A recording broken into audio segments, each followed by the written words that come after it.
Hey guys, how's it going? Ches back again with another episode of the Chelsea Career Mode here on Xbox One. We're into episode number 61 today, and of course we're starting with a game in the Capital One Cup at home against Swindon Town. Now, just a quick message of note, there was a brand new series went up last night on the channel. It went up about 7:30 last night.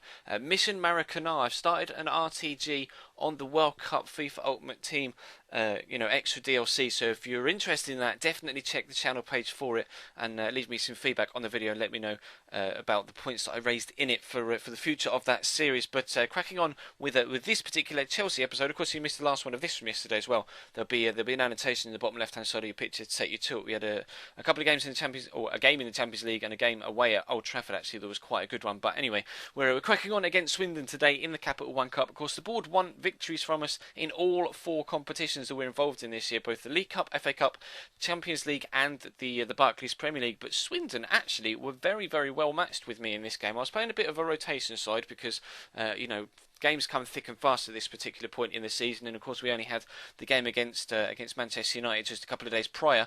But Swindon, you can see how they're defending here. So many shots blocked and so many red shirts behind the ball. I just found it particularly difficult to break them down in these early stages, and then when a ball did get through the back line, eventually, not really too sure what the defender was doing there with his initial clearance, but when the ball did get through the back line, Wes Foderingham in goal was actually able to come out with a decent save. But it was quite a positive game for us in the sense that we were able to create a lot of chances, although Swindon definitely did themselves no harm whatsoever when it comes to their defensive abilities. Unfortunately, that was the closest we got so far through Luka Modric there, smashing the inside of the post. And they made a couple of changes. Alex Pato and Ashley Cole coming on for Alexandro and Oscar, try and freshen things up both defensively out wide and up top as well. Pato's been in great goal scoring form for us since coming into the club. But as you can see again, so many red shirts behind the ball here. Almost all 10 outfield players behind the ball. Quantum Asamoah gets the turn on him here, and then it's just an absolutely thumping, world-class strike across the goal into the back of the net that was going to make the difference in this game. Absolute heartbreak for Swindon, unfortunately for them. All that defensive effort doesn't pay off, and we are able to get ourselves into the next round of the League Cup with that good goal from Kwadwo, and that's going to lead us into the next game, which in fact is back in the Barclays Premier League this time. We're playing at home against Norwich, again in the rain. We're playing so many games in the rain right now. Apparently September is going to be a wet month in 2015. But again, we've got a first team out, although of course Ramirez is injured with that broken ankle that he picked up a couple of episodes ago towards the end of last week, I think. And so Marco van Ginkel is starting alongside Arturo Vidal in that holding role. But so far in the Premier League, we're unbeaten, as are Arsenal and Liverpool, hoping to maintain that run in this one against Norwich. And this, again, the past game in the Premier League yesterday against Manchester United was absolutely filled with goals and chances apiece, and this one was going to be completely the same. Fortunately, the first initial shot from Luis Muriel there actually fell very, very kindly for Arturo Vidal, and after being quite wasteful yesterday, Vidal, with some chances against Man United and St Etienne, and also the game against Stoke as well. Actually, he was wasteful in every single game he played, but this time able to pounce on the ball. Rather unfortunate that it fell to him in such a kind way for Norwich, but still Mark Bunn couldn't do anything about it, and unfortunately for them, they found themselves 1-0 down after about 5 minutes. But Gary Hooper's going to play Ricky van Wolfswinkel here, and he takes that shot, crucially, very, very early indeed, and it completely threw me. The goalkeeper couldn't get down to it. Perchek is absolutely beaten all ends up, and you'll see from the replay, I just couldn't get the defender across to him. It was a good ball into him from Gary Hooper, a great first touch and turn from van Wolfswinkel, and I was just trying to get across to him to block the shot, but he took it so early. The turn was so good that he was able to strike it with such power immediately that I just couldn't get across. You see, I'm trying to drift across with Rafael Varane there, expecting him to try and break into the box with the run rather than actually take the shot first time from the edge of the box, but he just does me. Fair play to Ricky van Wolfswinkel. He absolutely outplays me in that situation, and we're back at 1-1.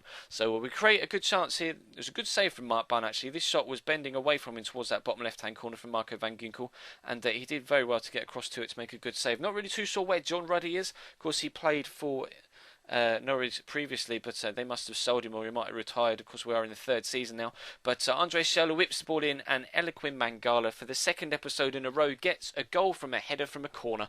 Rather unfortunate the way that this went into the back of the net. It looked as if it just trickled over the line, but in fact he did beat the goalkeeper. The defender was on the post, but couldn't quite come back across goal and get his leg fully behind it and clear it. So unfortunately for him, he did get to it, but wasn't able to get enough on it to keep it out. So we break 2-1 up after about 15 minutes or so. A really entertaining opening for 20 minutes or so here. And again, Mark Barney's on hand to make a decent save this time from Andre Schürrle. But again, it was end-to-end stuff here. Norwich going to have another good chance here. Again, it's the ball played for Ricky van Wolfswinkel. And again, he's going to put in a good turn to get away from the defender. Stands the ball up towards the back post. Unfortunately, Nathan Redmond isn't the best of players in the air. But Alex Teixeira gets the ball back across. And it was Ricky van Wolfswinkel, again, stealing in at the back post. And very, very unfortunate there not to get himself his second goal of the game and bring Norwich back level terms for the second time in quick succession. But fortunately for us, Gary Hooper isn't that strong when it comes to the physical challenges up against Rafael Varane and Eliquim Mangala. As you can see there, loses the initial battle and then finds himself absolutely floored. But not really too sure what Sebastian Bassong was doing here. Did well to get away from Lewis Muriel in the first instance here, and then just a heavy touch there as he tries to sprint away, gives the ball straight to Danilo, and this is a delicious cross all the way to the far back post where Marco Reus is there just waiting ready on his own to head the ball into the back of the net. And just before half time, we're able to get ourselves a 2-goal advantage, and that hopefully is going to lead to all 3 points here. So as we push into the second half, we were again trying to extend the lead if we possibly could, because Arsenal's goal difference, despite our good goal scoring form so far in this series and this season domestically, Arsenal actually have a better goal difference than us.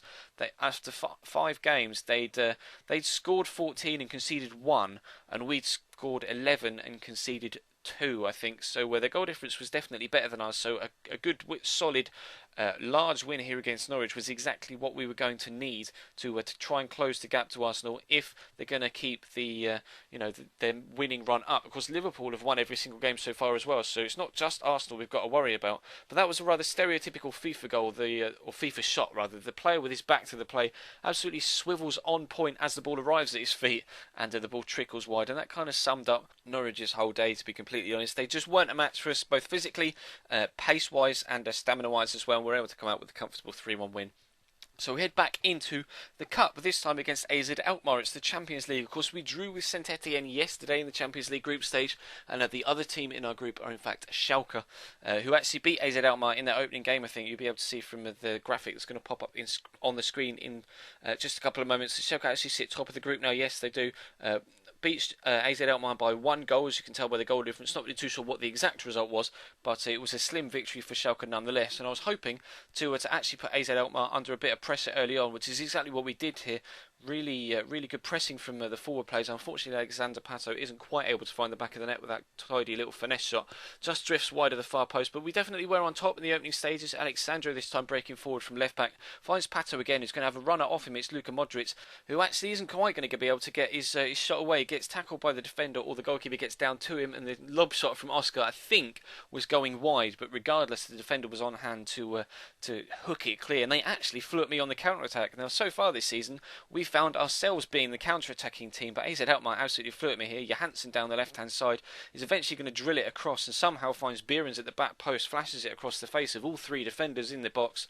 If one of them had stuck their leg out, probably could have, definitely stood the risk of going into the back of the net as an own goal. But actually, Johansson was involved again here, and it's going to be another lobbed through ball by the central midfielder looking for Henriksen.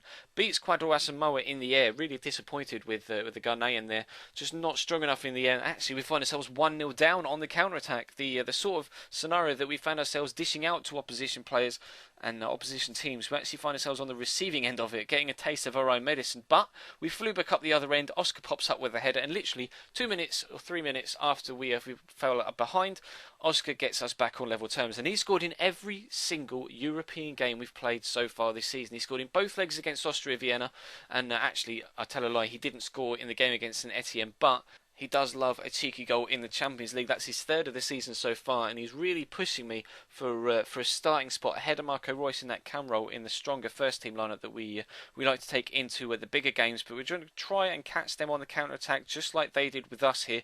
Willian finds Asamoah, who's got a man outside him, which is Lucas Piazzon. Again finds Kwadwo Asamoah. A nice turn inside to find Pato. Pato, surely it's just a case of finessing it into the bottom corner. No, it's a great save from the goalkeeper. It leads to a corner. This isn't actually the corner that came from that chance. This is a few minutes later. Finds Oscar on the edge of the box.